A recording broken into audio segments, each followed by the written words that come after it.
One of my reservations about bringing Isak in, and there aren't too many reservations about it, but one of my reservations is we just brought in Hugo Ekitike. And Hugo Ekitike chose Liverpool over Newcastle. And I speculated that might be because he doesn't want to play second fiddle to Isak at Newcastle. He'd rather come and be the main man in that number 9 spot for Liverpool. But as soon as he signed, suddenly things changed. Isak said, I want to leave Newcastle. Liverpool said, we're going to put in a bid. And now it looks like we're trying to buy him. And if we get in Isak, Hugo Ekitike has to play second fiddle to Isak anyway. That cannot be a good feeling. So I've been wondering, how is he actually responding to this?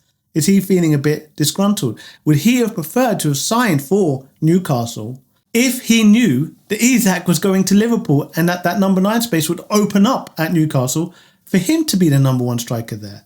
Maybe. Hugo Ekitike's view on Liverpool's role speaks volume amid Alexander Isak transfer twist. We spent 18 million on Ekitike, and he's not even going to be our first choice striker if we buy Isak. Liverpool new boy Hugo Ekitike insists he will do what the coach asks me to do, as he maintained his versatility is one of his key attributes. The article says Ekitike moved over for 79 million.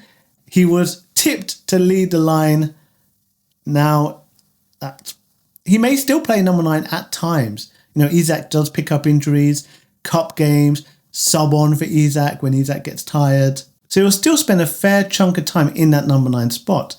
Just might not make it his own. Ekitike told the club's website, I do what the coach asks me to do. But yeah, I like to do everything. I can't define myself only as a striker who likes to finish. I like to play. I like to be in the game, in the collective part of play, and create also. So I can do both. I can play alone. I like to play also with another striker. And I think that's what makes me versatile. But you know now in this football, you need to adapt. That's a fantastic attitude to have. A great attitude to have. And with us losing Luis Diaz, maybe that means covering for Gakpo at times. Maybe that means taking minutes of Gakpo or taking games of Gakpo. Salah will be going to the African Cup. Does that mean Ekitike could play on the right-hand side, replacing Salah for those weeks? Could there be a 2-striker formation with Wirtz as a number 10 behind him, feeding either of them, and them interplaying? That triangle could be beautiful. Who knows what will happen? For the early part of last season, Ekitike played in the Frankfurt attack with Marmoush, who is at Man City. And so he may be able to do that with Isak or be pushed out wide to allow Isak to be the one in the centre.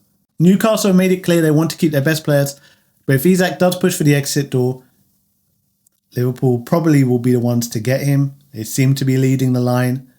We seem to have the money. We've actually got a lot of sales over the last 2 seasons, so we're not actually that far in the red as you may think.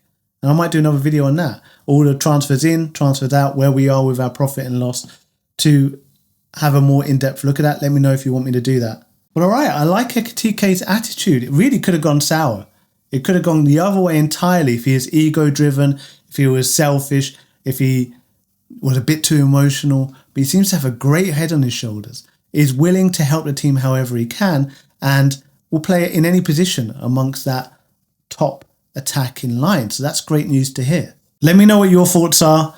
If you think Isak's joining us, where you think Ekitike may be playing then, what sort of formation might we use? If you've got any opinions on that, do share it with me. I appreciate you watching. Give me a like, give me a subscribe. I make videos daily on Liverpool, and I'll speak to you again very, very soon. Bye-bye.